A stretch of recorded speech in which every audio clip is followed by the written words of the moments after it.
back to another series of word problems of application of derivatives.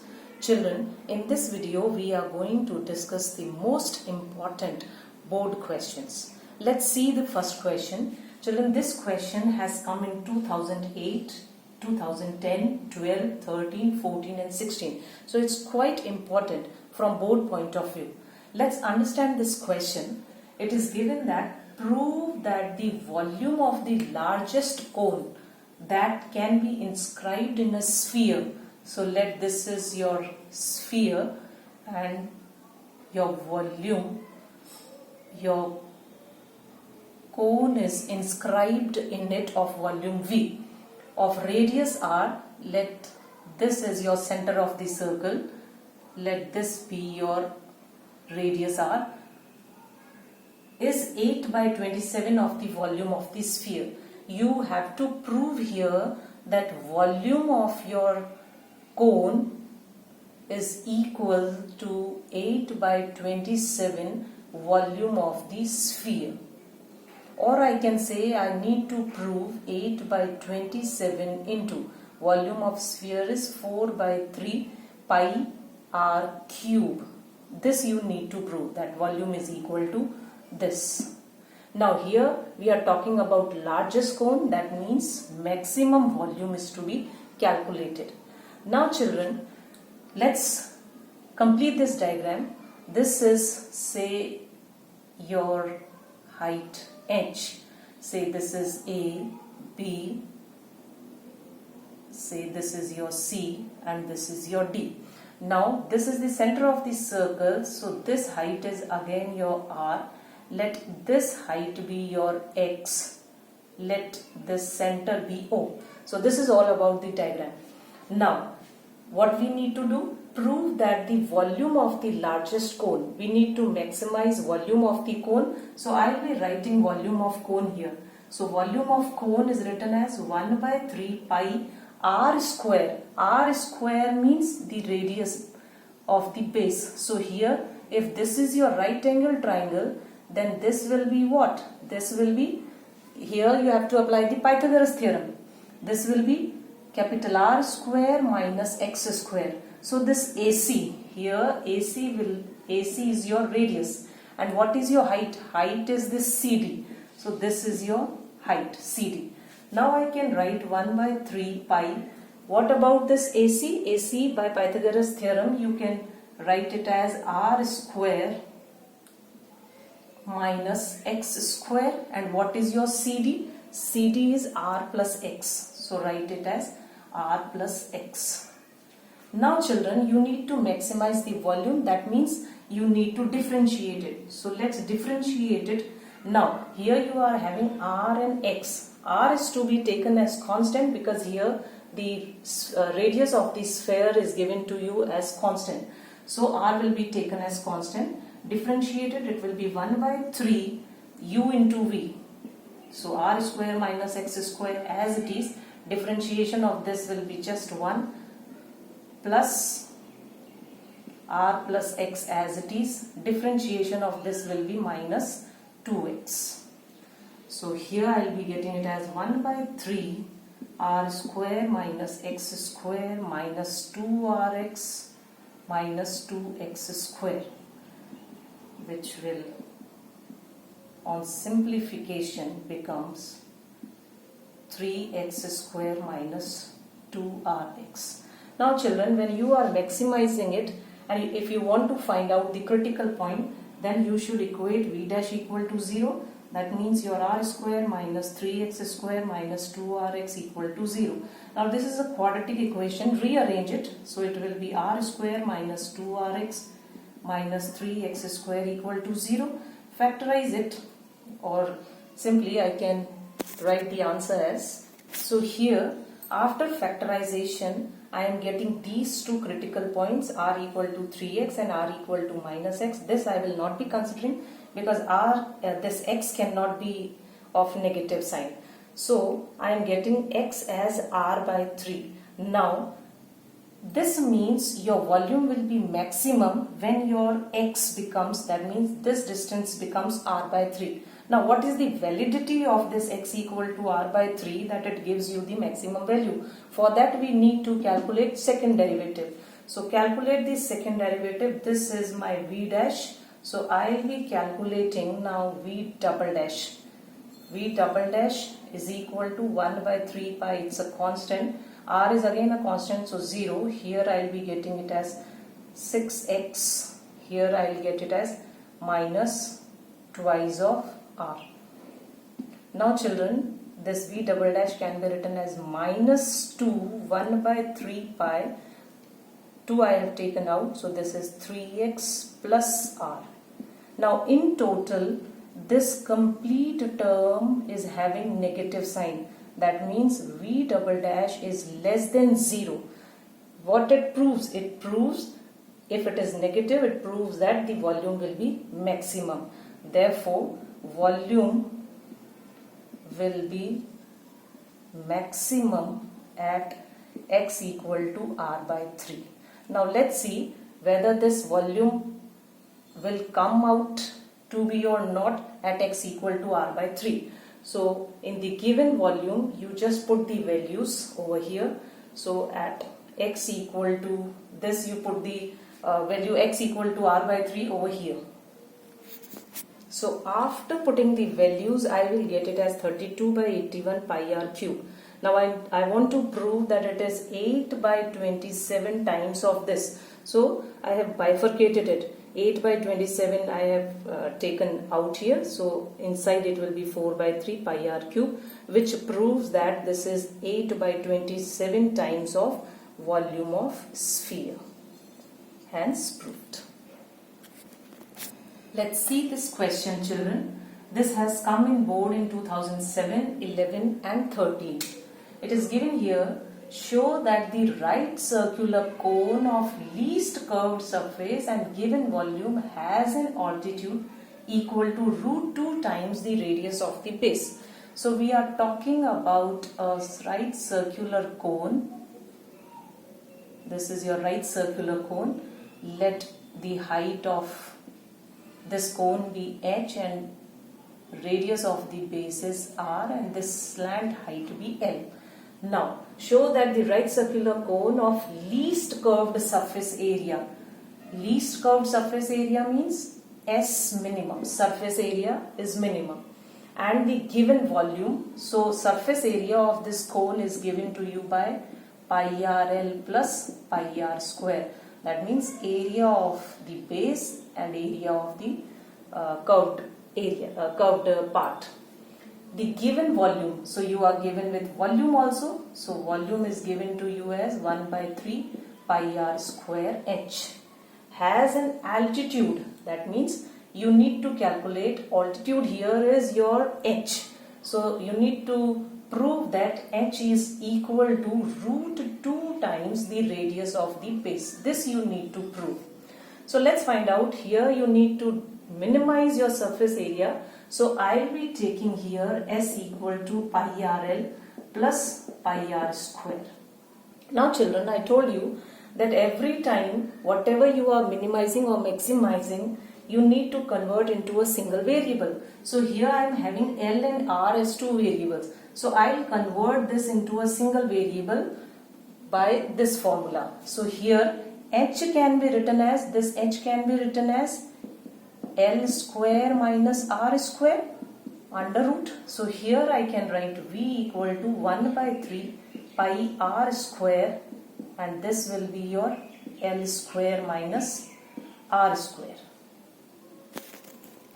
I'm so sorry children, here it is given to you as curved surface area. So I will be just taking the formula for curved surface area, which is pi RL. So I will be taking it as pi RL. So let's do it from here. Everything will remain same, only the formula will be written as pi RL. So here you know that your L is equal to H square plus R square, and if I want to get it as L square, then it is H square plus R square. But here it is just given to me as L. So I can square both the sides. So I will be getting it as H equal to pi R square L square. I can replace the value from here. So it will be pi r square and L square is h square plus r square.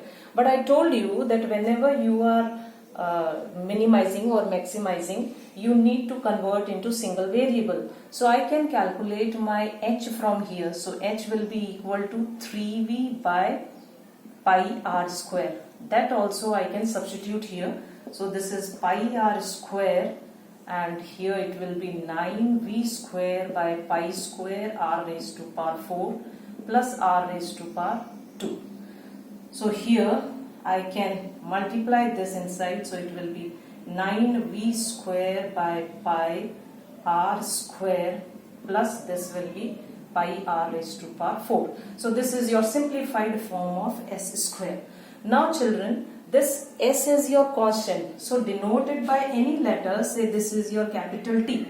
So now your s square is t. Now find the first order derivative. So t dash equal to this v square is a constant, so I will get it as minus 18v square by pi r cube. I have done the differentiation of 1 by r square, plus this will be 4 pi r cube. Now to maximize or minimize or to find the critical point, I need to make it equal to 0, and from here I will find out the value of r, and it is, now you need to calculate the relation between pi and r, and here I am getting it as the relationship between v and r. So I will be substituting again the value of v from here, so it will be 9 into, this will be 1 by 9 pi square r raised to power 4 h square equal to 2 pi r raised to power 6. So 9 and 9 gone, pi and pi gone here. So here I will be getting it as h square equal to, this will be 2 by pi r raised to power 2, or simply I can write it as h equal to under root 2 r. Here it was pi square, so pi square gone with pi square. Now when h equal to root 2 by r, then it is giving you the minimum value of surface area or not, that you have to conclude from this step. So you will be calculating your t double dash. So this is your t dash, that means the first derivative, you calculate the second derivative. So I will be calculating it as 54v square by pi r raised to power 4 plus 12 pi r square. So this is a positive value, and here also this is a positive value. That means your t double dash is greater than 0, which will give surface area as curved, in fact curved surface area as minimum. So this is h equal to root 2r. Yes, this will give me a minimum curved surface area. Let's see this question, children. Show that the semi-vertical angle of right circular cone. So let this be your right circular cone of height h, radius r, and slant height l. And this is, say, your semi-half. Semi means half. This is your semi-vertical angle as alpha. Cone is given surface area and maximum volume. Surface area is given to you. Here now it is given as surface area and not the curved surface area. So it will be taken as pi r L plus pi r square. And the maximum volume, that means maximum volume, is given to you as 1 by 3 pi r square h. Now this we have to maximize and minimize, so we will be differentiating this. Now children, here your h can be written as L square is written as h square plus r square. So your h will be written as L square minus r square. Now to avoid this root sign here, h, I have not taken h equal to under root L square minus r square. To avoid root sign here, I am squaring both the sides of this volume. So this will give me v square equal to 1 by 9 pi square r raised to power 4 h square. Now I can substitute the value of h square here. So it will be 1 by 9 pi square r raised to power 4 and this is your L square minus R square. Again, this has come in two variable L and R, so I'll be calculating the value of L from here. This will be S minus pi R square by pi R. I'll be substituting this also over here. So 1 by 9 pi square, this is your R raised to power 4, and here I'll get it as S minus pi R square by pi R whole square minus R square. I'll simplify this V square and get it as, now this V square can be taken as a capital T, and then I can find out my critical point by differentiating it. So 1 by 9S, this is common, and here I'll get it as 2R capital S minus 4 2s are 8 pi R cube. So to get the critical point, I need to equate it to 0, and I'll get the value of R from here as, so here I am getting R square equal to S by 4 pi. That means when R square equal to S by 4 pi, then I will get the maximum value. So let's validate it by finding out the second derivative. So this is my first derivative. I have calculated the second derivative by differentiating this once again. Then I have calculated this T double dash, that means second derivative, at S by 4 pi. So when I am putting R square equal to S 4 pi over here, then I am getting it as negative, which concludes that yes, volume will be maximum at R square equal to S by 4 pi, or I can simply say S equal to R square into 4 pi. But children, here this is the surface area coming out, and here I have this. That means these two surface areas are equal. That means pi r L plus pi r square will be equal to 4 pi r square, which gives me pi r L. When I'll take this to this side, it will be 3 pi r square. Pi and pi gone, 1 r is gone with 1 r. So I am getting the relation between L and R as L equal to 3R. Now children, here you need to calculate sine inverse. So if this is your triangle, say this is AOB. So in triangle AOB, your sine is what? Sine alpha is what? P by H. So if this is your alpha, this will be your perpendicular. That means OB by, and what is, if this is your perpendicular, this is 90, this will be your hypotenuse. So this is OB by AB. Now what is your OB? OB is given to you as R. What is your AB? AB is your H. Now here you know that your R is equal to L by 3. So I will be writing it as L by 3, and I am putting the value of H2. So this is R by AB, and AB is your L over here. Now R is given to you as L by 3 by L.